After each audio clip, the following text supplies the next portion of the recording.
கௌரியோட முடி நீளமா அடர்த்தியா இருந்தது. அவ முடிய பார்த்து எல்லாருமே பாராட்டுவாங்க. ஆனா கல்யாணத்துக்கு அப்புறம் கௌரியோட நீல முடி கூங்கட்குள்ள போயிடும்னு நினைக்கவே இல்ல. கௌரி மாமியார் யசோதா தேவி ரொம்ப பழைய காலத்து ஆளு. அவங்க வீட்ல தலைய போத்துக்கிட்டே இருக்கணும். பாரு மருமகளே, எங்க வீட்ல கூங்கட் ரொம்ப முக்கியம். உன் கூங்கட் மேல உனக்கு கவனம் இருக்கணும். அது கீழே விழுகவே கூடாது. பெரிய மருமக கூங்கட் போட்டுக்கிட்டே இருப்பா. இப்போ மாமியார் பேச்ச கௌரி மீற முடியாது. அவ வீட்டுக்கு புதுசு. அவ கூங்கட் போட்டுக்கிட்டே சரின்னு சொல்லிட்டா.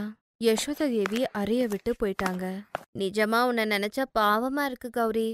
நான் கேட்டிருக்க உன் முடிவு ரொம்ப பெருசுன்னு, நிலத்தை தொடோன்னு. பெரிய முடி இருந்தும் பிரயோஜனம் இல்ல. நீ உன் முடிய கொண்ட கட்டி அதை கூங்கட்குள்ளேயே வச்சுக்கணும். மன்னிச்சுடு, எனக்கு சிரிப்பு வந்துடுச்சு. சரி போற. அப்போ அங்க கௌரி புருஷ சூரஜ் வரா. நீங்க என்கிட்ட பொய் சொல்லிருக்கீங்க என் நீல முடி பிடிக்கும்னு. இப்ப பாருங்க, என் நீல கூந்தல் கூங்கட்குள்ளேயே இருக்கு. நீங்க சும்மாவே பாராட்டுவீங்க. என் முடி எப்பவுமே கூங்கட்குள்ளதான் இருக்கும். கல்யாணத்துக்கு பிறகு நீ சந்தோஷமா இல்ல? சூரஜ் வருத்தப்பட்டு அப்படி சொன்னாரு. இல்ல இல்ல, அப்படியெல்லாம் இல்ல. நான் இந்த கூங்கட்டால இதெல்லாம் எனக்கு புதுசா இருக்கு இல்லையா, அதனால கவலையா இருக்கு. என்னால நீங்க வருத்தப்படாதீங்க. இந்த கல்யாணத்துல எனக்கு சந்தோஷம்தான். அப்படி சொல்லி கௌரி நிலைமைய சமாளிச்சுட்டா, சூரஜ் வருத்தப்படக்கூடாதுன்னு. ஆனா நிஜத்துல கௌரிக்கு தினமும் கொண்ட கட்டி கூங்கட்ட போடுறது பிடிக்கவே இல்ல. கௌரியோட கூங்கட் கொஞ்சம் நகர்ந்தாலும் அவளோட மாமியார் திட்டுவாங்க. கௌரி, கோயில் போகிறதுக்கு எல்லாருமே தயாராயிட்டாங்க. நீதான் ரொம்ப லேட் பண்ணிட்டு இருக்க. ஈரமான முடிய நான் கொண்ட கட்டணும். அத்தை வேற திட்டுறாங்க. என்ன பண்ணா? அத்தை, இன்னைக்கு கௌரி தலைக்கு குளிச்சா முடி காய வச்சிட்டு இருக்கா. அதனாலதான் நேரமாகுது. அவ்வளோ பெரிய முடிய சமாளிக்கிறது கஷ்டம் இல்லைங்களா? சமாளிச்சிட்டு இருக்கா. ம். இன்னைக்கு குளிக்கிறது ரொம்ப முக்கியமா? பெரிய முடி இருக்குன்னா ஒரு நாள் முன்னாடியே குளிக்கணும் இல்லையா? இந்த காலத்து பொண்ணுங்க பெரியவங்க பேச்ச கேட்கறதே இல்ல. நீ போய் சரியா கூங்கட் போட்டுக்கிட்டு வர சொல்ல. கோயில்ல நிறைய ஆட்கள் இருப்பாங்க. கௌரி சீக்கிரமா ஈர முடிய கொண்ட கட்டி கூங்கட் போட்டுக்கிறா. தலைய சரியா முடிக்கிறா. எப்பவுமே கௌரி இப்படிதான் கஷ்டப்படுவா. ஒரு நாள் சங்கீத் ஃபங்க்ஷனுக்கு எல்லா பொம்பளைங்களும் வந்திருந்தாங்க. அங்க யசோதா தேவி 2 மருமகளோட போனாங்க. கௌரி, கவனம் இருக்கட்டும். வணங்கும் போது கூங்கட் கீழே விழக்கூடாது. கூங்கட் கீழே விழுந்தா எல்லாரும் ஒரு மாதிரி பேசுவாங்க. பாரு, பெரிய மருமக எவ்வளவு பின்னு போட்டிருக்கா. கூங்கட் கீழேயே விழாது. இது என்ன, நீ ஒரே பின்னு போட்டுட்டு வந்திருக்க? கொஞ்ச நேரத்துல உன் கூங்கட் கீழே விழுந்து கொண்ட தெரியும். யசோதா அக்கா, வாங்க வாங்க. புது பொண்ணும் வந்திருக்கா. அழகா இருக்கமா. கௌரி, கால்ல விழுமா? இவங்க பேத்தி கல்யாணந்தா. உன் மருமக முடி ரொம்ப பெருசுன்னு சொன்னாங்க. கூங்கட்ல ஒண்ணுமே தெரியல. நான் தான் அவளுக்கு சொன்னேன். அது என்னன்னா, கூங்கட்ல முடிய பார்க்க முடியாது. மருமக கூங்கட் போடுறதுதான் நல்லது. எல்லாரும் பாட்டு பாட ஆரம்பிக்கிறாங்க. அங்க விளையாண்டுட்டு இருந்த ஒரு குழந்தை ஃபங்க்ஷனுக்கு வந்த ஒரு பொம்பளையோட குழந்தை. அது பக்கத்துல இருந்த கிணறுல விழுந்துருச்சு. அம்மா, மோஹித் கிணத்துல விழுந்துட்டான். அவன் சைடுல பிடிச்சுக்கிட்டு இருக்கான். அவன் தண்ணியில விழுந்துடுவான். என்ன? என் குழந்தை, என் மோஹித் கிணறுல விழுந்துட்டானா? மோஹித், மோஹித்! எல்லாரும் கத்த ஆரம்பிச்சாங்க. யாருக்கும் ஒண்ணுமே புரியல. அப்ப கௌரி ஓடிக்கிட்டு கிணறு கிட்ட போனா. அவகிட்ட இப்ப ஒரு வழிதான் இருந்தது. அவ கூங்கட்டை எடுத்து அவளோட கொண்டைய அவுக்குறா.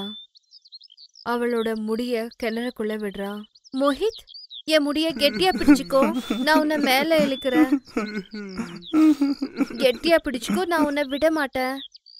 கௌரிக்கு ரொம்ப வலியா இருந்தது. ஆனாலும் அவ கஷ்டப்பட்டு மோஹித்தை வெளியே எடுத்துட்டா. எல்லாரும் கௌரிய பார்த்துட்டு இருந்தாங்க. கௌரி முடி உடைஞ்சு போச்சு. ஆனா மோஹித் பொழிச்சதுக்காக அவ சந்தோஷப்பட்டா. கௌரி, இன்னைக்கு உன்னோட நீளமான முடியால என் குழந்தைக்கு உயிர் கொடுத்திருக்க. இல்லைன்னா நாங்க எல்லாம் என்ன பண்ணிருக்க முடியும்? உனக்கு ரொம்ப ரொம்ப நன்றி கௌரி. நீ தைரியசாலி. ஆனா உன்னோட முடி இப்படி ஆயிடுச்ச, வலிக்குது இல்லையா? ஒன்னும் பிரச்சனை இல்ல. சூடான எண்ணெய போட்டா சரியாயிடும். முடி என்ன உடைஞ்சாலும் பரவாயில்ல, திரும்பி வளரும். மன்னிச்சிடுங்க அத்தை. மோஹித் உயிர் காப்பாத்துறது முக்கியம். அதனால கூங்கட்ட பரவாயில்லம்மா. கூங்கட் போடுறது அவசியம் இல்ல. உன் முடி இப்படியே ரொம்ப நல்லா இருக்கு. இன்னையிலேருந்து நீ குங்கட் போடாத. இனிமே நீ ஜடையே போட்டுக்கலாம். என்ன சரியா சொல்றேல்ல? ஆமா, உன் முடி ரொம்ப நல்லா இருக்கு. அதை இப்படியே விடு. ஆன்ட்டியோட முடி கயிறு போல பயன்பட்டது. அதை புடிச்சுக்கிட்டு மேல வந்துட்டேன். இல்லனா நான் கிணத்துல விழுந்திருப்பேன் அம்மா. என் கண்ணா. எல்லாரும் கௌரிய பாராட்டுறாங்க. அதுக்கப்புறம் கௌரி முடிய கூங்கட்குள்ள மூடி வைக்கிறது இல்ல. அவ முடியில ஜடைய போட்டுக்கிறா, லூசா விடுறா. இப்போ நீல முடி அவளுக்கு பிரச்சனை இல்ல. யசோதா 2 மருமகளுக்கும் கூங்கட் வேணான்னு சொல்லிட்டாங்க. நிஜம் என்னன்னா மரியாதையும் மதிப்பும் மனுஷனோட வார்த்தையிலயும் செயல்லையும் இருக்கணும். மனுஷனோட நடத்தை தான் அவனோட நிலைமைய மாத்த முடியும்.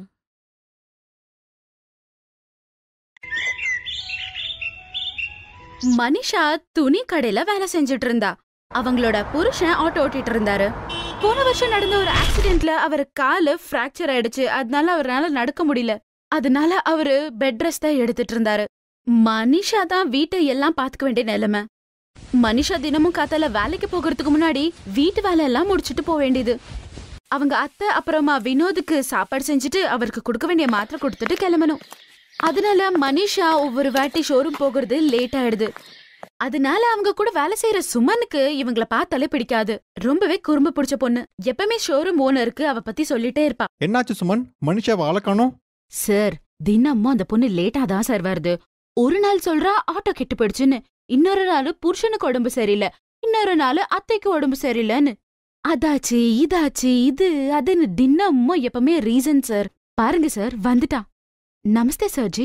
என்னாச்சு மனுஷா, வாட்ச பாத்தியா? நேரம் என்ன ஆகுதுன்னு? ஷோரூமுக்கு வரதுக்கு இதுதான் டைமா? 10 மணி ஆனாலும் படுத்து தூங்கிட்டு தான் இருப்பியா? 15 நிமிஷம் லேட்டா வந்திருக்க. சார், நானு 10 மணிக்குள்ள வந்துடுறேன். இன்னைக்குதான் கொஞ்சம் லேட் ஆயிடுச்சு. நீ தினமும் லேட்டா வரணும்னு சுமன் சொன்னாங்களே, அவங்க என்ன பொய் சொல்றாங்களா? இன்னைக்கு நான் என் கண்ணால பாத்திருக்கேன். தப்பிக்கிறதுக்காக சும்மா பொய் சொல்லிக்கிட்டு இருக்காத. பண்டிகை வேற நெருங்கிட்டு இருக்கு. கஸ்டமர் காலங்காத்தாலே வந்துருவாங்க. சுமன் ஒரே ஆள எத்தனை பேர் சமாளிக்க முடியும்? போய் கவுண்டர்ல நில்லு. அப்ப மதிய லஞ்சுக்கு 15 நிமிஷம் தான் கிடைக்கும், அரை மணி நேரம் இல்ல. மனிஷா எதுவும் பேசாம போய் கவுண்டர்ல நின்னுட்டு வந்த ஜனங்களுக்கு துணியா காட்டிட்டு இருப்பா. சுமன் அத பார்த்து உள்ளவே சிரிச்சுக்கிட்டு இருப்பா. அவளுக்கு ரொம்பவே சந்தோஷமா இருக்கும். மனிஷா காத்தால இருந்து எதுவுமே சாப்பிடல. ஏன்னா வீட்டு வேலை அப்படி. அவளுக்காக கொஞ்சம் சாப்பாடு கூட சாப்பிட முடியல. அந்த பொண்ணு பாவம் அந்த நாளெல்லாம் கவுண்டர்ல நின்னு கஸ்டமர்ஸா பாத்துட்டு இருந்தா. ஆனா சுமன் அப்பப்ப ஸ்டோர் ரூம் உள்ள போவா, ஏதோ வேலை பண்ற மாதிரி ஆக்டிங் பண்ணுவா. அதுக்கப்புறம் போன்ல பிஸி ஆயிடுவா. மனிஷா அன்னைக்கெல்லாம் எதுவும் சாப்பிடல. சாயந்தரம் கூட அவ வீட்டுக்கு போன உடனே வீட்டு வேலை வேற பண்ண வேண்டியதா இருந்தது. அவங்க அத்தை எந்த வேலையும் செய்யறதில்ல. ஒரு நாளெல்லாம் உட்கார்ந்துட்டு தான் இருப்பா. வினோத பாத்துக்கிறதுல இருந்து சாயந்தரம் சாப்பாடு செய்யற வரைக்கும் எல்லாமே பாவம் வேலை முடிச்சுட்டு அவ வந்து பண்ணணும். என்னமாச்சு, இன்னும் சாப்பாடு ரெடி ஆகலையா? சாப்பாடு கொடுக்கவே இல்ல? அத்தை ஆயிடுச்சு, தால் இப்பதான் தாளிச்சிட்டு இருக்கேன். உனக்கு தெரியும்லமா, ராத்திரி நான் மாத்திரை போடணும்னு சொல்லி டைமுக்கு நீ எனக்கு சாப்பாடு கொடுத்துடுமா. நான் மாத்திரை வேற போடணும்ல. மனிஷா, தண்ணி கொண்டு வா. அங்க இப்பயே கொண்டு வரேன். இப்படிதான் ரொம்ப கஷ்டமா அவளோட வாழ்க்கை எப்படியோ போயிட்டு இருந்தது. அதே நேரத்துல அவளுக்கு ஒரு பெரிய தலைவலி ஒண்ணு வந்துச்சு. அதனால அவ ரொம்பவே ஒடிஞ்சு போயிட்டா.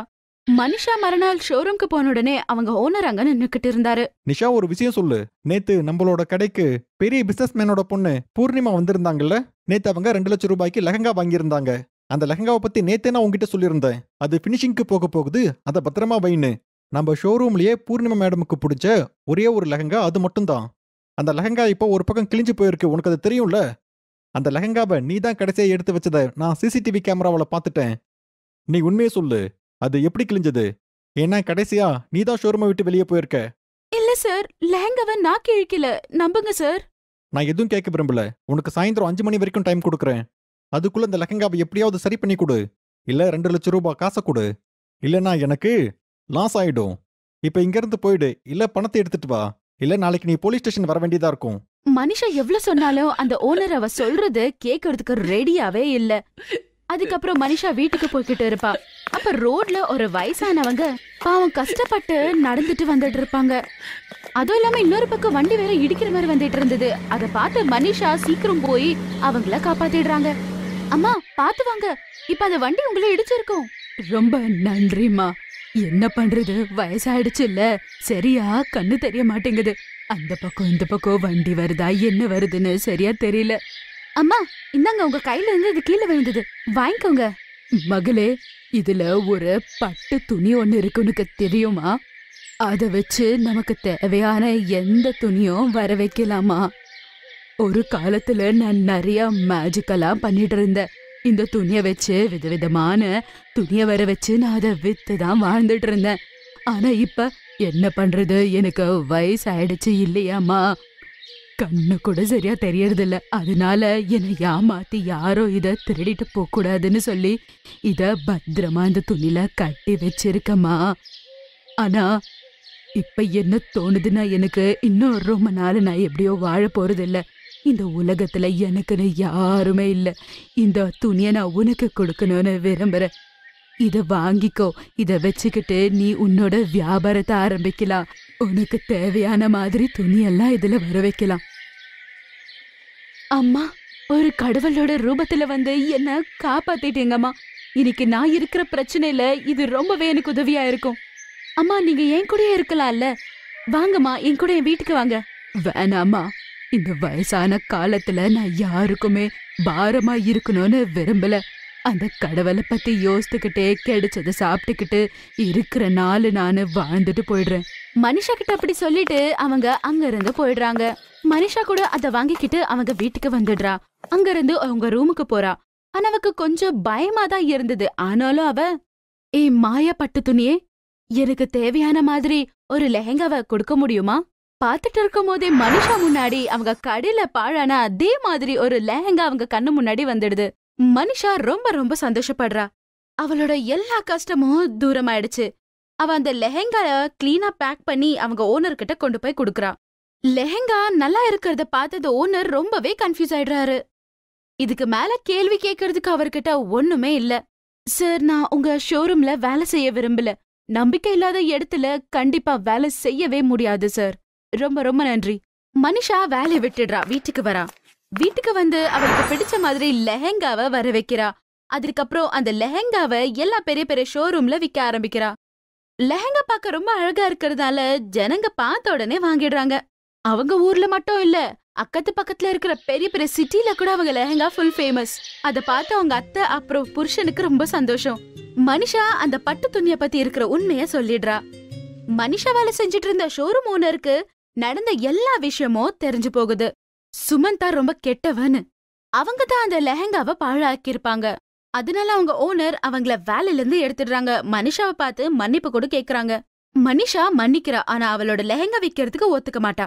அவரு சோகமா போயிடுறாரு. கொஞ்சம் கொஞ்சமா மனிஷா வினோத ஒரு நல்ல ஹாஸ்பிட்டல்ல கூட்டிட்டு போய் ட்ரீட்மெண்ட் கொடுக்கறாங்க. இப்ப அவரு கூட மனிஷா கூட சேர்ந்து லெஹெங்கா வியாபாரம் பண்றாரு. பெரிய பெரிய ஃபேஷன் ஷோ கம்பெனிஸ்க்கு கூட மனிஷாவோட லெஹெங்கா தான் போகும். பாக்கும் போதே அவ நல்லா வாழ ஆரம்பிச்சிடுறா. அவளோட அத்தை மற்றும் புருஷனுக்கு தேவையான எல்லா சந்தோஷமும் அவ கொடுத்திருப்பா. அவங்கள நல்லா பாத்துக்கணும்ன்றது அவளோட இஷ்டம். ஒரு பெண் லக்ஷ்மிக்கு சமம்னு சொல்வாங்க. அது இந்த பொண்ணு நிரூபிச்சுட்டா. Thanks for watching.